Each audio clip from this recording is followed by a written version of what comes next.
Gandang araw po sa inyong lahat. Ito po ang buhok na gugupitan natin ng maiksi at mataas.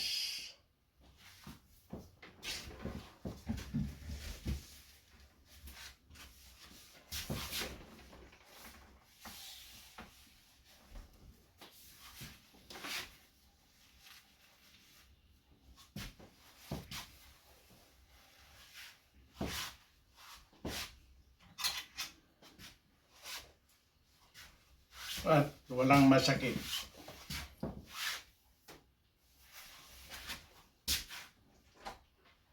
Gamit natin 316.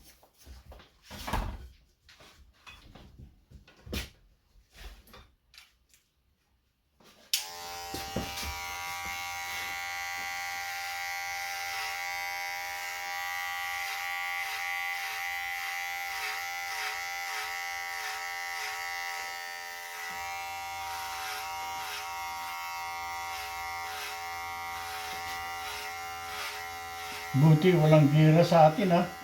Opo.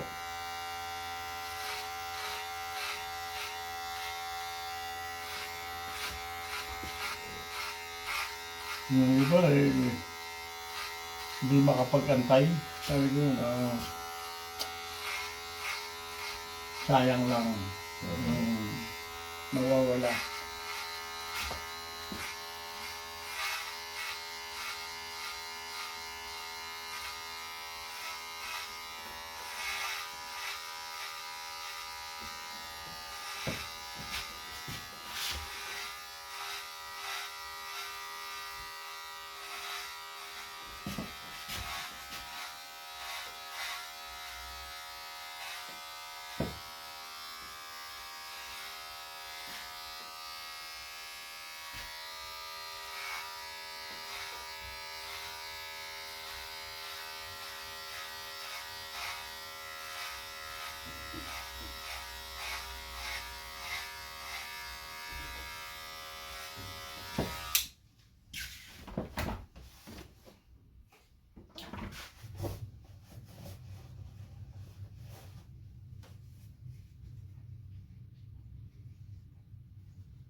Whew.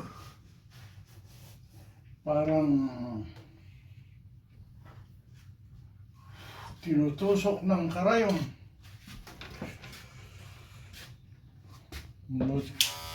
Time to put my trap.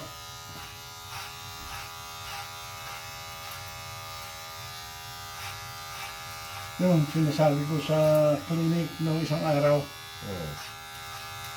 Kasi sabi nila, yeah, you're retired. Or you're retiring. Time to enjoy, huh? How could you enjoy? When your vision is fading away, hearing fading away, and then when you go out there, joints is complaining. How could you enjoy? They were laughing. Yep. Eh, yung iba sa atin, yung mauwi sa atin, pagdating doon, patay. Po naman. Si Manong Antonio.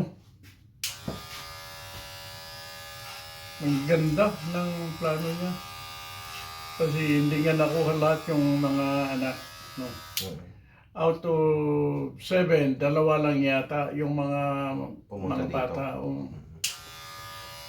Yung matatanda hindi nakuha.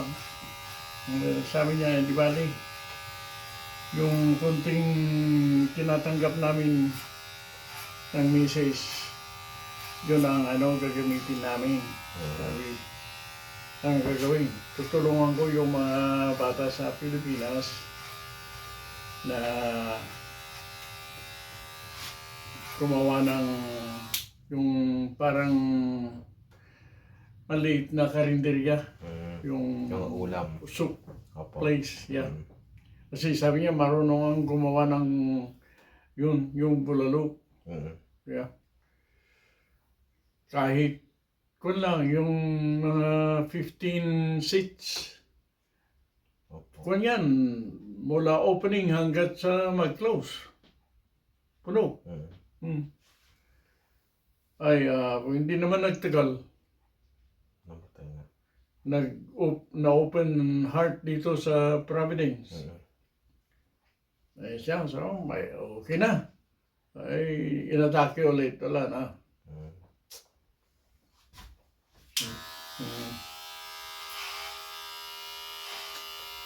Di mo alam, no? How, hindi niya akalain na gano'n.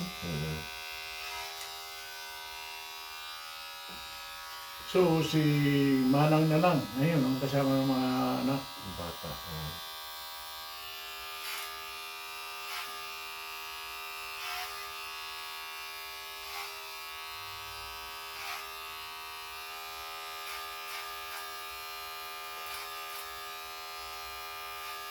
Ginawa sana, dito na lang sila para kung may emergency, Mabilis sa madali ba? Kasi may video call naman eh. Opo. Punta ka lang doon, bakasyon, then ka ba? Set up the business. And then, sabi mo, sige, pagbutiin nyo, pag hindi, wala akong magawa. Pero sana. Bis na pipirmi ka doon. Kasi makikita mo lahat yung kapalpakan eh. Dugo mo, tataas yan. Ano? Sabi. Kaya nung isang pamangkin, sinasabi ko ang disappointment ko Uncle, what? Relax ka kasi. Ano, gusto mo ako maging baliw? Hindi! Kasi siya, pabayaan mo lang sila. Sabi, hindi pwede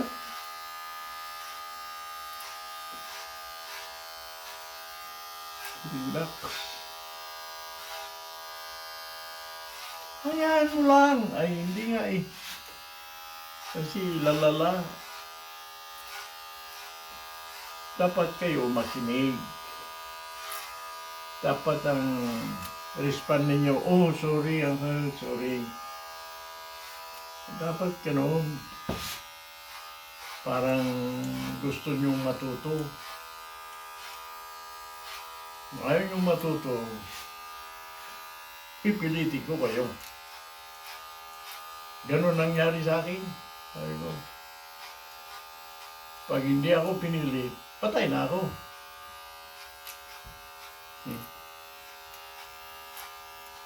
Binilang ko ako.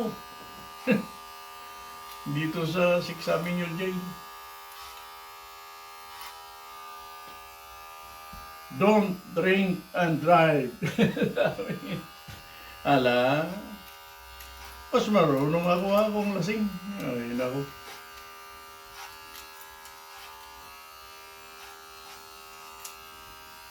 Hanggang sa yun. I mean, you're drunk. I mean, you're going to jail. Tapos, ginunting yung lisensya ko, wala na. Patay. Lakad ka o magbas. See? Wala eh.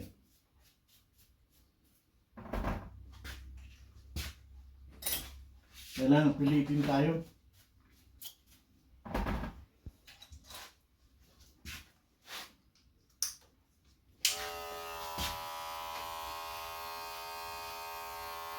Pag hindi, wala.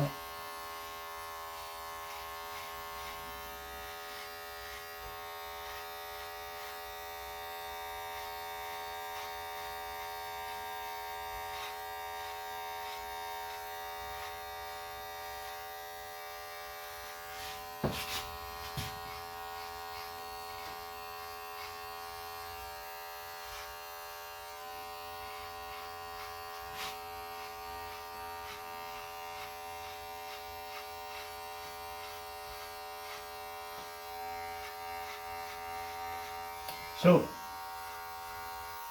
narinig nyo na yung annuity. Sinabi ko sa inyo noon. Hindi po. Oo.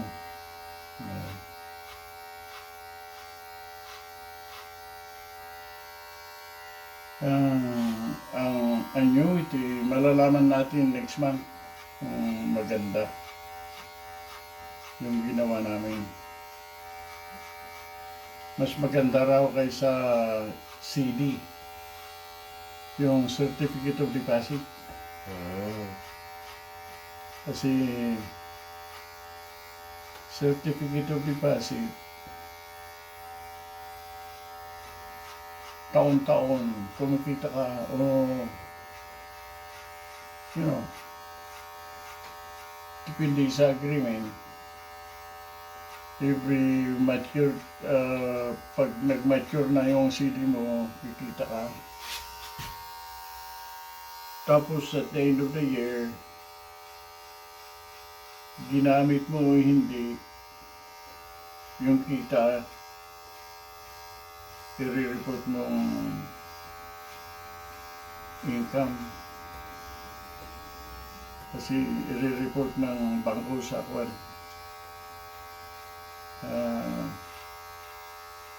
IRS. Hindi siyempre, bayaran mo ang tax.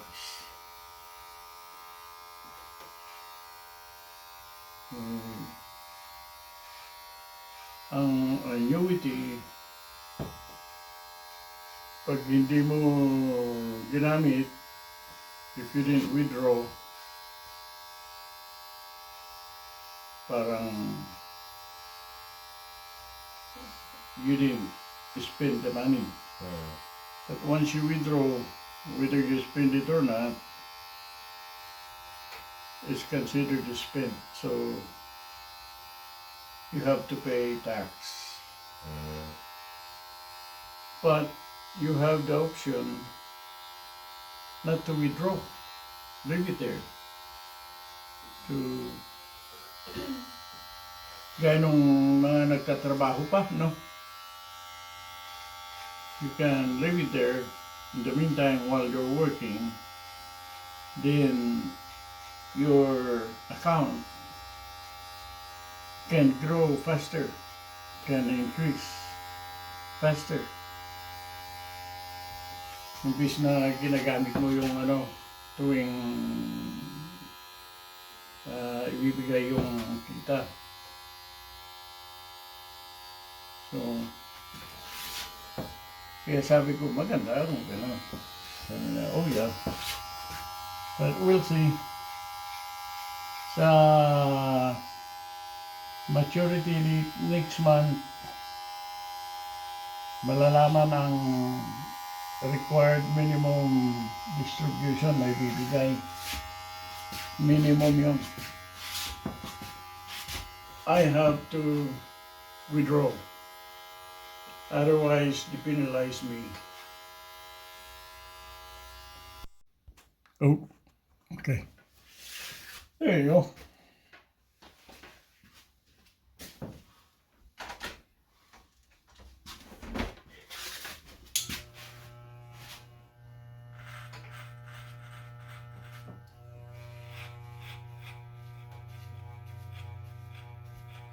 So,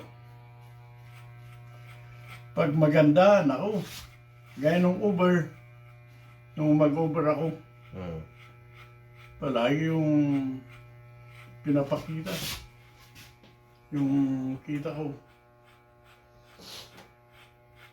Ang kagandahan ng Uber naman, sa taxi,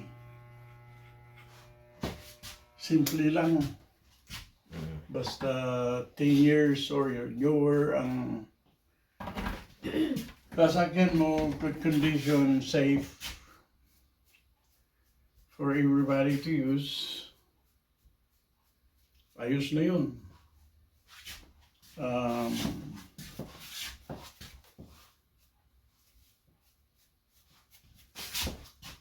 Gustong-gusto ng mga tao yung nakikita nila. Sabi ko, yeah, you can do the same. Yeah, Dami-dami na nila.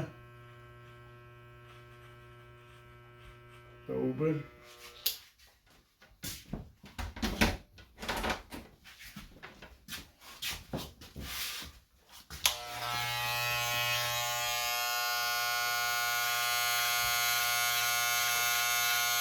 Itong annuity naman, mukhang 60, hindi gaya ng stock na minsan minamalas ka, mawawala yung puhunan. Yan ang ayaw ko. So, when I heard about this, it said, sinubukan namin.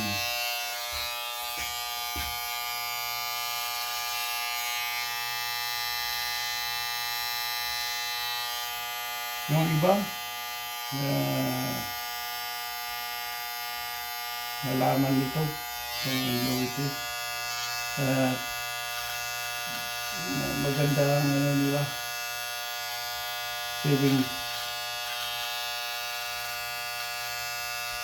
Yung nilagay doon, ginawang pundo na magbibigay ng monthly income. Yung iba nag-retire ng 45. 45 years old, parang sa military. Kasi yung dividend ng puhunan, yung pundo,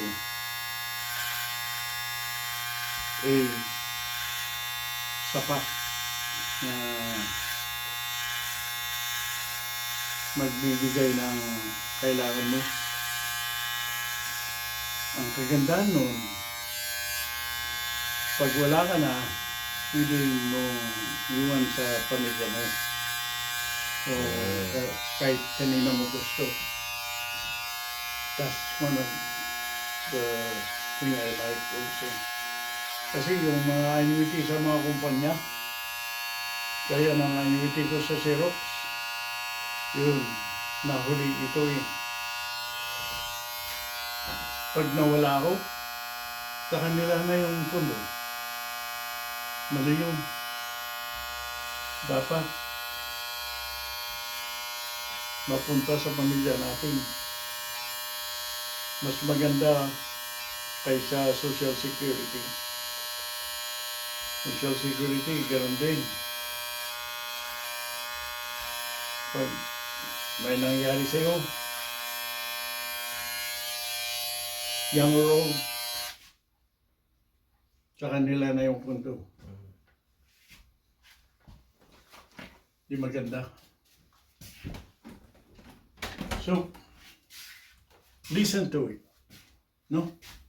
And then, magkiusap kayo, may mga ano naman tayo, may mga local entity dito. Sa Global Credit Union, may ano sila, may department na kakausapin mo.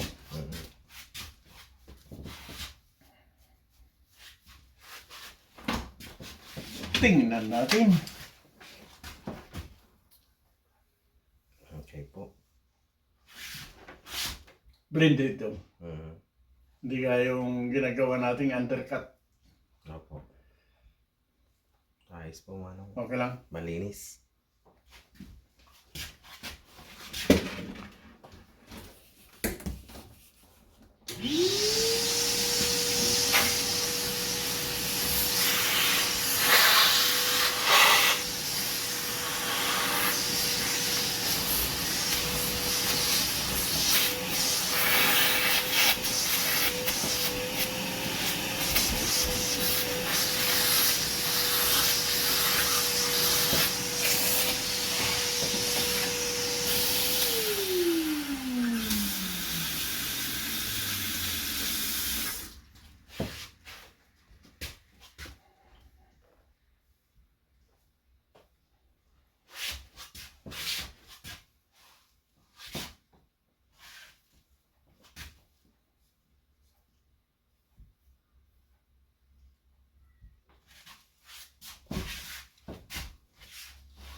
Yun pa rin. Hmm.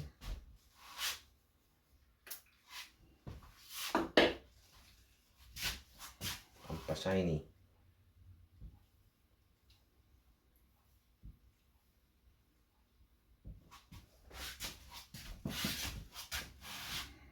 May ilang na yung maganda-ganda ang buhok ninyo. Yung gaya ni Edward. Hmm. Kahit anong style.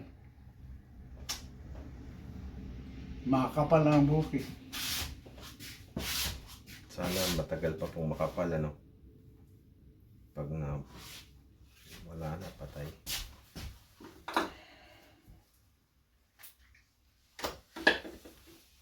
Ang tawag nila, hindi nakakasawang tingnan. Kahit anong style eh, ayos pa rin tingnan.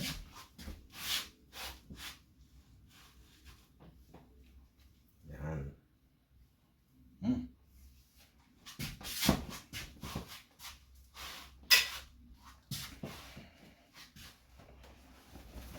Kaya gaya ni Edward, dati-dati mataas-taas ang gupit. Ngayon, inipan naman. Ngayon niya, gusto niya mababa. Sige. No? Labas, ang ganda pa rin.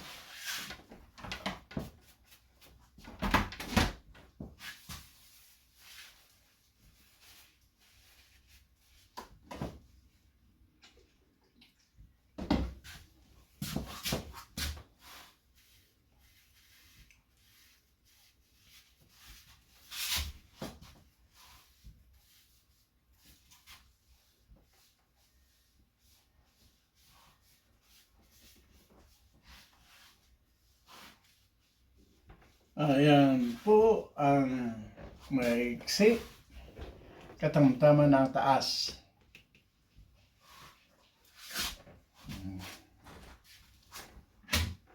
Walang takik. Opo. Tama lang. Mhm. Wow! Bagong style? No, parehas din. Sabi. Ganun pa rin ang buhok eh. Thank you po. Ayan.